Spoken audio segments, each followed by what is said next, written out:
आज हम श्री इंद्रेश उपाध्याय जी महाराज के एक बहुत ही दिलचस्प आध्यात्मिक प्रवचन की गहराइयों में उतरेंगे। नमस्कार। हमारे पास जो स्रोत है वो जीवन की मुश्किलों को देखने का एक कह सकते हैं बिल्कुल अलग नजरिया पेश करते हैं। ये नजरिया कहता है कि मुश्किलें असल में कोई सजा नहीं बल्कि ईश्वर की तरफ से ली जाने वाली परीक्षाएं हैं। हाँ, और ये सोच वाकई में ताकत देती है कि मुश्किलों को बेवजह का दुख न मानकर एक परीक्षा समझा जाए। सही बात है। इससे इंसान को एक मकसद मिलता है। आज की चर्चा में हम यही समझने की कोशिश करेंगे कि इन परीक्षाओं में हमारा व्यवहार कैसा होना चाहिए। और बात सिर्फ मुश्किलों की नहीं है, ये प्रवचन हमें आध्यात्मिक यात्रा के अंतिम लक्ष्य के बारे में भी दोबारा सोचने पर मजबूर करता है। मतलब मुक्ति और भक्ति के बीच का अंतर। बिल्कुल। इसमें मुक्ति यानी लिबरेशन और भक्ति डिवोशन के बीच एक बहुत गहरा और हैरान करने वाला फर्क बताया गया है। तो चलिए इस सोच को परत दर परत खोलते हैं और देखते हैं कि जीवन की चुनौतियों और हमारे आध्यात्मिक लक्ष्य के बारे में यहाँ क्या अनोखी बातें सामने आती हैं। तो प्रवचन की शुरुआत एक सीधी लेकिन थोड़ी चौंकाने वाली बात से होती है। वो कहते हैं कि अगर जीवन बहुत आराम से चल रहा हो, मतलब सुबह का नाश्ता, दोपहर का खाना, रात का डिनर, सब कुछ टाइम पर, तो शायद ईश्वर का ध्यान आपकी तरफ है ही नहीं। ये सुनने में अजीब लग सकता है, लेकिन इसके पीछे का तर्क बड़ा गहरा है। इसकी तुलना एक माँ से की गई है जी, जो अपने बच्चे को लिखना सिखा रही है। अच्छा। जब तक माँ हाथ पकड़कर क बनाना सिखाती है, बच्चा बहुत खुश रहता है जी। लेकिन जिस पल माँ हाथ छोड़कर कहती है अब तुम खुद लिखो, तो बच्चा रोने लगता है। उसे लगता है माँ उससे प्यार नहीं करती, वो दुश्मन है। बिल्कुल। जबकि असलियत ये है जी। कि माँ का हाथ छोड़ना ही उसके प्यार का सबसे बड़ा सबूत है। वो उसे आत्मनिर्भर बनाना चाहती है। तो क्या इसका मतलब ये है कि जब जिंदगी में मुश्किलें आती हैं, नींद उड़ जाती है, चिंता होती है, तो असल में ईश्वर हमें आत्मनिर्भर बनाना चाह रहे हैं? स्रोत के अनुसार बिल्कुल यही। वो हमारी परीक्षा ले रहे होते हैं। वो देखना चाहते हैं कि हमने जो सीखा है उसे हम अकेले इस्तेमाल कर सकते हैं या नहीं। और इससे वो जो विक्टिम मेंटालिटी होती है उससे भी बचाव होता है ना। सही कहा। अगर ये एक परीक्षा है तो कंट्रोल वापस हमारे पास आ जाता है। हाँ, कि अब ये हमारे ऊपर है कि हम डर कर बैठ जाएं या अपनी बुद्धि का इस्तेमाल करके उस परीक्षा को पास करें। और कहते हैं कि जब भगवान देखते हैं कि भक्त इतनी मुश्किल में भी घबराया नहीं, शांति से खड़ा है, तो वो बहुत खुश होते हैं। इसी अटूट विश्वास को समझाने के लिए द्रौपदी और पांडवों का उदाहरण दिया गया है। उन पर जितनी मुश्किलें आई, शायद ही किसी पर आई होंगी, पर वे कभी टूटे नहीं। हाँ, और द्रौपदी का एक प्रसंग तो करुणा और धर्म की पराकाष्ठा है। अश्वत्थामा वाला। जी। जब युद्ध के बाद अश्वत्थामा उनके 5 सोए हुए पुत्रों की हत्या कर देता है और पकड़ा जाता है, तो भीम उसे मारने को तैयार होते हैं। लेकिन द्रौपदी उसे रोक देती हैं। वो कहती हैं, इसे छोड़ दो। जैसे मैं अपने पुत्रों के लिए रो रही हूँ, मैं नहीं चाहती कि इसकी माँ गुरु द्रोण की पत्नी अपने बेटे के लिए रोए। ये सोचना भी मुश्किल है। जिस व्यक्ति ने आपके 5 बच्चों को मार डाला हो, उसके लिए ऐसी करुणा। बिल्कुल। इस निर्णय ने जरूर ईश्वर को बहुत प्रसन्न किया होगा। और इसी कहानी से एक और महत्वपूर्ण बात निकलती है। कौन सी? जब अश्वत्थामा को सभा से निकाल दिया जाता है, तो वो गुस्से में पांडवों के आखिरी वंश पर ब्रह्मास्त्र चला देता है, अर्जुन की पुत्रवधू उत्तरा के गर्भ पर। तब उत्तरा भगवान कृष्ण की ओर रक्षा के लिए दौड़ती है। और कृष्ण जो करते हैं वो अद्भुत है।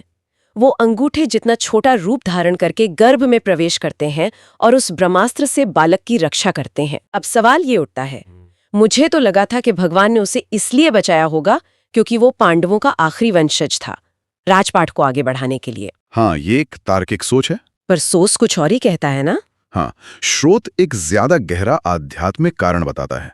भगवान ने उस बालक को इसलिए नहीं बचाया कि वो एक राजा का पोता था। तो फिर क्यों? उन्होंने उसे इसलिए बचाया क्योंकि वो बालक यानी परीक्षित भविष्य में श्रीमद् भागवत कथा का पहला श्रोता बनने वाला था। अरे वाह! यानी भगवान ने अपनी कथा के श्रोता को बचाने के लिए इतना कुछ किया। बिल्कुल। इससे ये पता चलता है कि इस परंपरा में कथा और कथा सुनने वाले को कितना महत्व दिया गया है।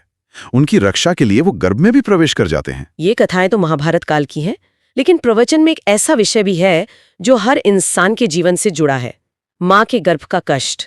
इसे नरक से भी ज्यादा कष्टदायी बताया गया है। हाँ, ये एक बहुत विसरल इमेज है।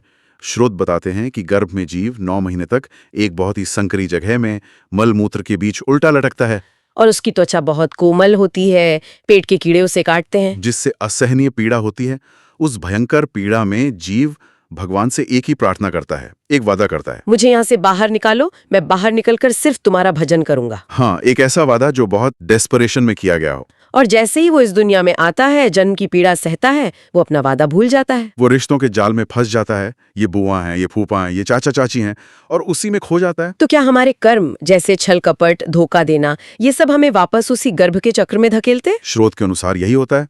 इसीलिए सत्संग और कीर्तन पर इतना जोर दिया गया है, क्योंकि ये हमें उस भूले हुए वादे की याद दिलाते हैं। हमने अटूट विश्वास की बात की द्रौपदी के उदाहरण से, लेकिन विश्वास में जरा सी भी कमी के क्या नतीजे हो सकते हैं, इसका उदाहरण युधिष्ठिर की कहानी में मिलता है। हाँ, महाभारत युद्ध के बाद धर्मराज युधिष्ठिर राज सिंहासन पर बैठे रो रहे हैं। और वो इस बात पे रो रहे हैं कि मैंने अपने भाइयों गुरुओं को मार दिया, अब मुझे नर्क मिलेगा। ये सुनकर भगवान कृष्ण, जो उनके साथी बैठे थे, उन्हें बहुत पीड़ा हुई। लेकिन युधिष्ठिर का दुख तो बहुत स्वाभाविक लगता है। इतने बड़े युद्ध के बाद किसी का भी मन दुखी हो सकता है। इसमें कृष्ण को पीड़ा क्यों हुई? देखिए, उन्हें पीड़ा युधिष्ठिर के दुख से नहीं, बल्कि दुख के कारण से हुई। अच्छा, उन्हें इस बात पर दुख हुआ कि ये मेरे साथ रहता है, मैंने इसे खुद युद्ध करने की आज्ञा दी, और युद्ध जीतने के बाद भी इसे अपनी गति पर संदेह है। मतलब इसे लगता है कि इसे नर्क मिलेगा। हाँ, ये कृष्ण के संरक्षण पर एक तरह का अविश्वास था। अच्छा, तो ये पश्चाताप का नहीं बल्कि संदेह का मामला था। बिल्कुल। इसकी तुलना अर्जुन से की गई है। अर्जुन ने तो पूरी तरह से खुद को कृष्ण के हवाले कर दिया था। हाँ, उन्होंने अपने जीवन के रथ की लगाम ही कृष्ण के हाथों में दे दी थी और कहा था, आप जो कहेंगे मैं वही करूंगा। और नतीजा?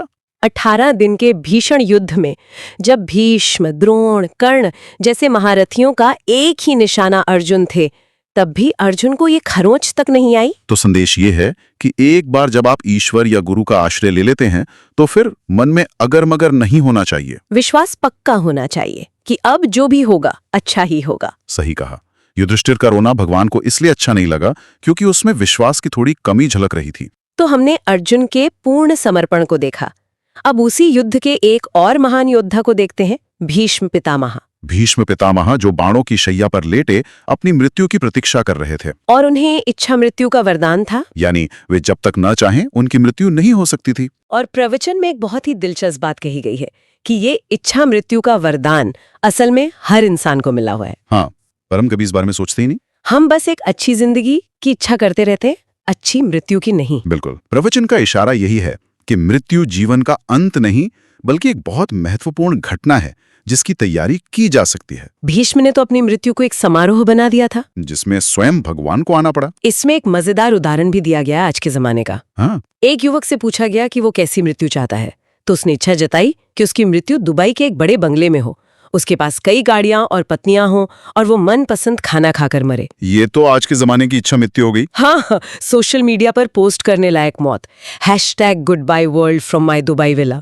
जो कि पूरी तरह से सांसारिक इच्छाओं का प्रतीक है। हाँ, वहीं दूसरी तरफ एक आदर्श मृत्यु की कल्पना की गई है। वृंदावन में यमुना के किनारे, कानों में कीर्तन की ध्वनि और सामने श्री प्रिया प्रियतम ते दर्शन, और उसी क्षण प्राण निकल जाएं।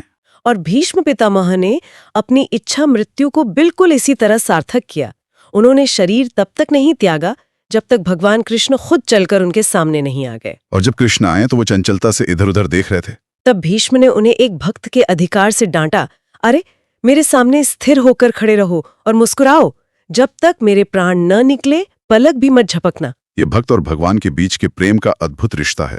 और सबसे सुंदर बात तो भीष्म की अंतिम इच्छा थी। हाँ, ये वाकई में कहानी का सबसे खूबसूरत हिस्सा है। उन्होंने अंत में स्वर्ग या वैकुंठ नहीं मांगा। उन्होंने कृष्ण के सारे रूप देखे थे, पर उन्होंने कहा कि एक रूप देखने की इच्छा बाकी रह गई है। उन्होंने मांगा कि अगला जन्म ब्रज में एक गोपी के रूप में मिले, ताकि वे कृष्ण की ललित गति, यानी उनकी वो मनमोहक चंचल चाल देख सके, जिस चाल से वो गोपियों के पीछे भागते हैं।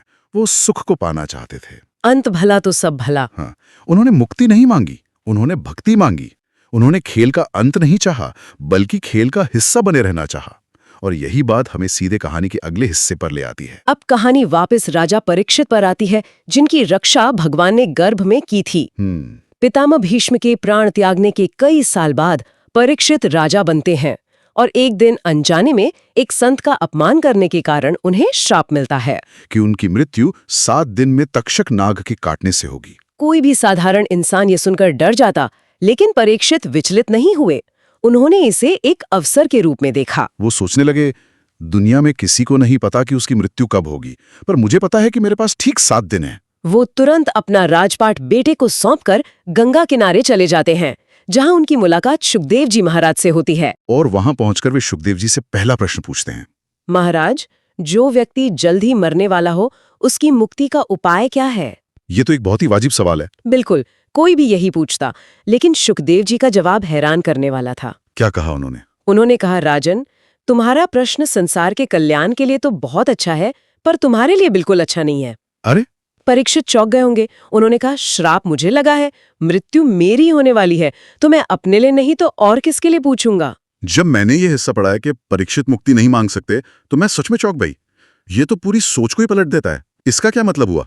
सुखदेव जी ने समझाया, तुम कोई साधारण व्यक्ति नहीं हो, तुम वो बालक हो जिसे स्वयं भगवान ने गर्भ में बचाया था। अच्छा, तुमने इस दुनिया को बाद में देखा, भगवान का दर्शन पहले किया है। जिसकी रक्षा स्वयं भगवान ने की हो, वो मुक्ति की कामना कैसे कर सकता है? तुम तो पहले से ही मुक्त हो। वाह, तो फिर उन्हें क्या मांगना चाहिए था? यहीं पर सुखदेव जी मुक्ति और भक्ति के बीच का वो अद्भुत अंतर बताते हैं, जो इस पूरे प्रवचन का सार है। क्या है वो अंतर? उन्होंने कहा, मुक्ति का अर्थ है मृत्यु के बाद भगवान का दर्शन पाना। अच्छा, ये तो रावण, कंस, शिशुपाल जैसे असुरों को भी मिली, जिन्हें स्वयं भगवान ने मारकर मुक्त किया। और भक्ति?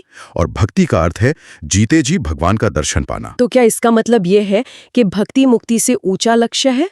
ज्यादातर लोग तो मुक्ति के लिए ही साधना करते हैं। इस स्रोत के अनुसार हाँ, मुक्ति एक तरह से खेल का अंत है, पर भक्ति खेल को जीते जी खेलना है, ईश्वर के साथ। मतलब भक्ति में एक प्रेम संबंध बना रहता है। बिल्कुल, ये एक ज्यादा जीवंत और रसपूर्ण अवस्था मानी गई है। तो सुखदेव जी ये कह रहे थे कि भगवान ने परीक्षित को गर्भ में इसलिए नहीं बचाया था कि वे भी बड़े होके वही साधारण मुक्ति मांगे जो असुरों को भी मिल जाती है। सही कहा। उन्होंने कहा, भगवान ने तुम्हें एक विशेष कारण से बचाया है। तुम्हें जो ये 7 दिन मिले हैं, वे मुक्ति के लिए नहीं, बल्कि भक्ति पाने के लिए। लक्ष्य मृत्यु के बाद भगवान से मिलना नहीं है, बल्कि मृत्यु से पहले उन्हें अपनी आंखों से देखना है। हाँ, ये 7 दिन का समय उस जीवित अवस्था में दर्शन पाने के लिए एक सुनहरा अवसर है। तो इस पूरी चर्चा को अगर हम समेटें तो सार यह है कि जीवन की चुनौतियां ईश्वर की तरफ से भेजी गई परीक्षाएं हैं, और इनमें हमें डरने या शिकायत करने के बजाय विश्वास और विवेक के साथ सही निर्णय लेना है, जैसे द्रौपदी ने लिया। और आध्यात्मिक यात्रा का अंतिम लक्ष्य केवल मृत्यु के बाद की मुक्ति नहीं है। असली और ऊंचा लक्ष्य तो जीते जी ईश्वर का अनुभव करना है, उनके साथ एक प्रेम का रिश्ता बनाना है, जिसे भक्ति कहते हैं। तो परीक्षित को मिला श्राप असल में एक वरदान बन गया। बिल्कुल, जिसने उन्हें ये अवसर दिया। प्रवचन एक बहुत ही खूबसूरत और गहरे विचार के साथ समाप्त होता है। वो कहते हैं कि सबसे बड़ी प्रार्थना मुक्ति की नहीं है, भक्ति की भी नहीं है। सबसे बड़ी प्रार्थना, सबसे बड़ी उपलब्धि बस इतनी है कि ईश्वर सृष्टि में करोड़ों जीवों के बीच आप पर उंगली रखकर एक बार कह दे, ये मेरा है, यह मेरा है। बस ये स्वीकारोक्ति, ये अपनापन ही जीवन को सार्थक कर देता है। इसके बाद कुछ और पाने को शेष नहीं रहता। यह एक ऐसा विचार है जिस पर वाकई चिंतन किया जा सकता है।